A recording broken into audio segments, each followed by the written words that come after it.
बिस्मिल्लाहिर्रहमानिर्रहीम अस्सलाम वालेकुम। 10th physics chapter number 15 lecture number 5 start करते हैं। अच्छा, आज हम पढ़ेंगे direction of the induced EMF. इसे लेंज़ीज़ लॉ में शॉर्ट क्वेश्चन ये तो 100% आता ही आता है। डिफाइन लेंज़ीज़ लॉ 90% चांस इसके होते हैं ये लाजमी आ जाता है। शॉर्ट क्वेश्चन आता है इसलिए मैंने ये पूरा टॉपिक इसके ऊपर बनाया है।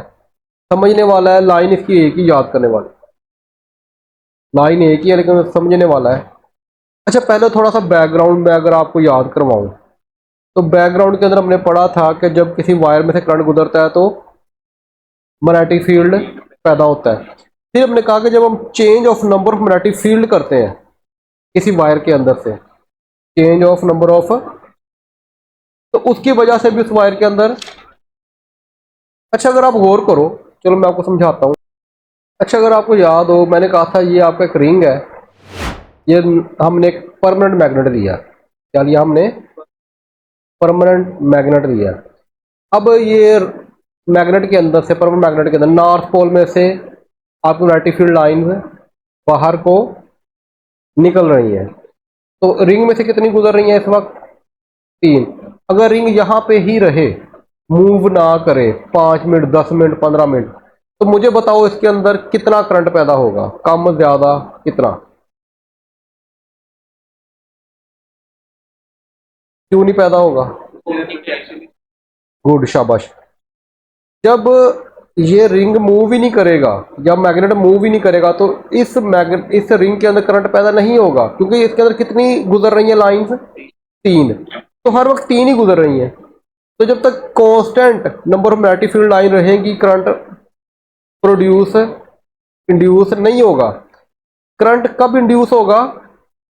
जब चेंज आएगी, number of magnetic field line के अंदर चेंजिंग आएगी। अब देखो मैं इसको मूव करता हूं, अब मैग्नेटिक फील्ड लाइन चेंज हो रही है हर वक्त, ठीक है? 3 से 5 हुई, 7 हुई, 9 हुई, हर वक्त मैग्नेटिक फील्ड लाइन क्या हो रही हैं? चेंज हो रही हैं।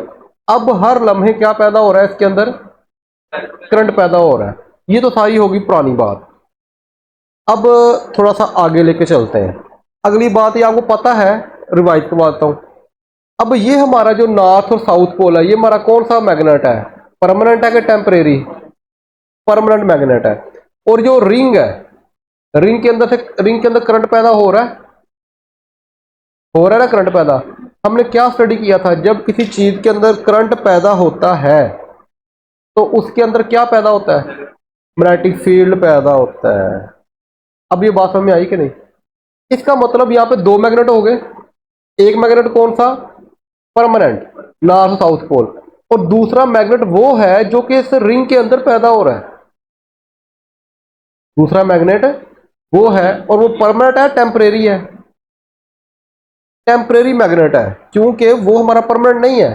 उसके अंदर करंट गुजर रहा है, मैग्नेट पैदा हो जाएगा। जब करंट गुजरना बंद हो जाएगा, ये करंट नहीं पैदा होगा उसके अंदर, तो उसके अंदर मैग्नेटिक फील्ड पैदा वो खत्म हो जाएगा।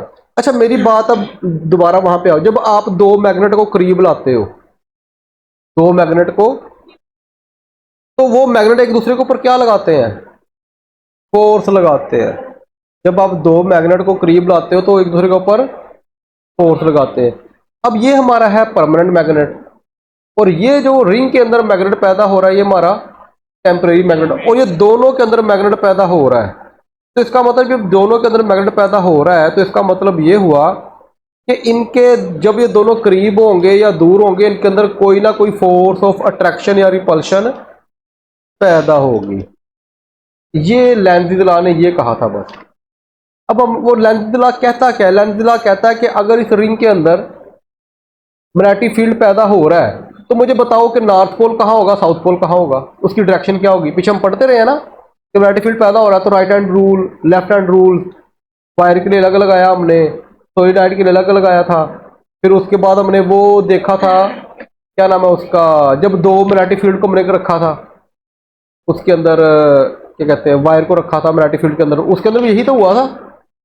फिर फोर्स लगी थी, वो क्या कहते हैं, 3 फिंगर्स वाला रूल, ये जो परपेंडिकुलर थी, याद आया?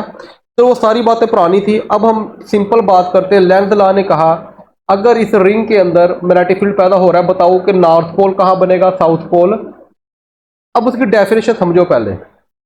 डेफिनेशन जो होगी वो समझ जाओगे तो आपके लिए कोई मसला नहीं है। कहता है कि जो परमानेंट मैग्नेट है ना, वो इस रिंग के अंदर जो मैग्नेटिक फील्ड पैदा हो रही है उसको अपोज करेगा। क्या करेगा? उसकी मोशन को। अब इसकी मोशन किसकी जानिब है? Toward the magnet. तो अगर इसकी मोशन टुवर्ड द मैग्नेट है तो ये मैग्नेट इस रिंग को क्या करेगा? रिपेल। अपोज का मतलब क्या होता है कि अगर वो आप मोशन उसकी जानिब आ रही है तो उसको रिपेल करे। अब आप सोचो कि ये नॉर्थ पोल है, तो अगर मैं यहां पे कोई मैग्नेट रखूं और वो मैग्नेट इस नॉर्थ पोल को रिपेल करे तो वो कौन साइड होगी उस मैग्नेट की? सेम साइड होगी कि साउथ पोल होगी? सेम साइड होगी। अगर ये नॉर्थ पोल है तो इस साइड पे भी क्या होना चाहिए? नॉर्थ पोल होना चाहिए। अच्छा, ए बी पॉइंट्स है तो इस साइड पे क्या बनेगा? North pole. और इस साइड पे क्या बनेगा? South pole. ये दोबारा समझो। कहता है कि आपके जो मोशन ऑफ द रिंग है या मोशन ऑफ जो कंडक्टर है उसको हमने चेक करना है वो किस जानिब है। और उसके बाद वो जो परमानेंट मैग्नेट है वो उसकी मोशन को रिपेल करेगा, मोशन को अपोज करेगा, मोशन को अपोज करेगा। अगर इसकी मोशन टूवर्ड द मैग्नेट है तो अपोज का मतलब है कि ये मैग्नेट उसको रिपेल करेगा। रिपेल करने के लिए लाजमी बात है ये वाला पार्ट या ये वाली साइड, इस रिंग की ये वाली साइड क्या बन जाएगी? North pole. और ये वाली साइड क्या बन जाएगी? South pole. ये बात हमें आ गई है। यही डेफिनेशन है, ये एक लाइन की डेफिनेशन है, लेकिन इसके अंदर कॉन्सेप्ट ये सारा है। अच्छा, अब आप देखो, गौर करो। अब ये रिंग मैं लेता हूं दोबारा। अब पहले वो आ रहा था टूवर्ड द मैग्नेट, अब ये क्या जा रहा है? Away from the magnet. Away from the, जब मैं इस रिंग को अवे फ्रॉम द मैग्नेट लेके जाऊंगा तो ये अपोज का मतलब क्या हुआ? ये इसको दूर जाने देगा? नहीं, बल्कि उसको अपनी तरफ अट्रैक्ट करेगा। अट्रैक्ट करने के लिए ये वाली साइड क्या बन जाएगी? South pole. और वो वाली साइड क्या बन जाएगी? North pole. आगे बात समझ? यानी कि अगर वो मोशन जो है रिंग की अवे फ्रॉम द क्या होगी? मैग्नेट, तो क्या होगा कि ये साउथ साउथ पोल बन जाएगा और दूसरी साइड क्या बन जाएगी? नॉर्थ पोल बन जाएगी। क्यों? क्योंकि परमानेंट मैग्नेट उसकी मोशन को अपोज करेगा। परमानेंट मैग्नेट उसकी मोशन को अपोज करेगा। ये कहानी समझ में आ गई है आप लोगों को? कोई प्रॉब्लम? और डेफिनेशन भी मेरे ख्याल से यही है, अगर आप स्टडी करो। The direction of an induced current, जो करंट पैदा हो रहा है उसकी जो डायरेक्शन है in a circuit is always such that, इस तरह होगी, इट अपोज, ये मुखालफत करेगी किसकी? द काज डेट प्रोड्यूस इस, जिसकी वजह से वो पैदा हुआ है। किसकी वजह से पैदा हुआ है? ये परमानेंट मैग्नेट की वजह से। तो उसकी मोशन वो क्या करेगा? उसको अपोज करेगा।